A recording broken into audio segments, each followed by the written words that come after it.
Welcome to the deep dive. We got this really interesting set of materials from you, our listener, focusing on a big worry, AI taking over jobs. So, okay, let's unpack this. The goal here isn't to just, brush off the fear. It's to really look at the economic models you sent, see what the data actually tells us about where work is heading. What does this reweighting truly look like? Right. And the foundational takeaway, really, across all these analyses, it's augmentation, not displacement, not in the way people often think. Now, there's definitely going to be churn, significant churn. But if you zoom out, look at the big picture. The projection is actually net positive job creation, which kind of flies in the face of a lot of the headlines, doesn't it? It really does. Okay, so let's get into those numbers. The World Economic Forum forecast seems pretty central here. What are the specifics, the gains and losses? Yeah, the WEF figures are key. They project that technology, including AI, should create about 170 million new jobs globally by 2030. 170 million. Okay. But they also forecast displacement, about 92 million jobs. 92 million. That's still a huge number. That sounds like massive disruption. It is a big number, absolutely. And that's where the anxiety comes from, understandably. But the crucial part is the net result. You subtract the 92 million from the 170 million, And you get a net increase of 78 million jobs globally. 78 million more jobs overall.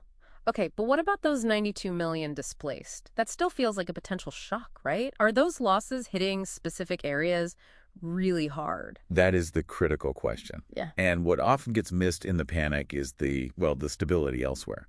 The sources point out that something like 938 million existing jobs, their core functions probably won't change all that much. 938 million staying relatively stable. Exactly. So the main story isn't really annihilation. It's more of a qualitative shift. AI steps in to do the routine stuff. Okay, augmentation sounds good conceptually, but where's the proof it actually translates to, economic growth? Not just needing fewer people for the same output. Right, good point. We need to look beyond just job counts and see the productivity impact. And we have data there. PwC found something pretty striking. Sectors with more AI exposure. Yeah. They're seeing 4.8 times more productivity growth. Wow, almost 5 times. And 3 times higher growth in revenue per employee. Okay, so AI isn't just cutting jobs, it's acting like a multiplier. Precisely. It automates the mundane, freeing up people for the complex, high-value tasks. That drives growth. So jobs aren't just vanishing, they're fundamentally changing shape. Let's maybe use an example, like the customer support agent role. Yeah, that's a great illustration. The agent's role doesn't disappear. It actually elevates. The AI handles the simple stuff, right? The FAQs, the basic queries, level 1 support. This frees up the human agent to deal only with the complex problems. De-escalation, tricky negotiations, building actual relationships. So they shift from just relaying info to being like a skilled relationship manager. Exactly. More strategic, more human-centric. And the market sees that value, right? You mentioned a wage premium. A significant one.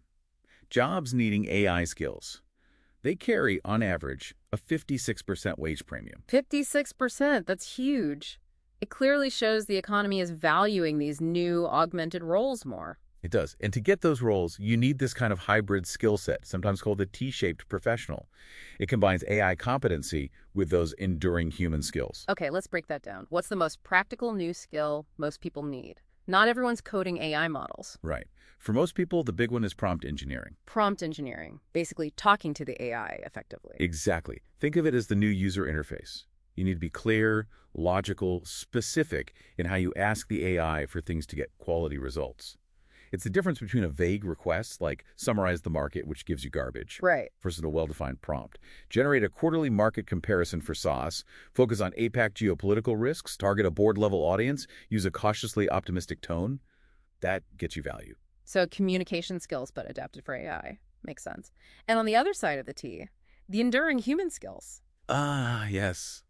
As AI handles routine knowledge, these become more valuable, not less. We're talking emotional intelligence, ethical decision-making, creative and analytical thinking. Things AI fundamentally lacks. Precisely.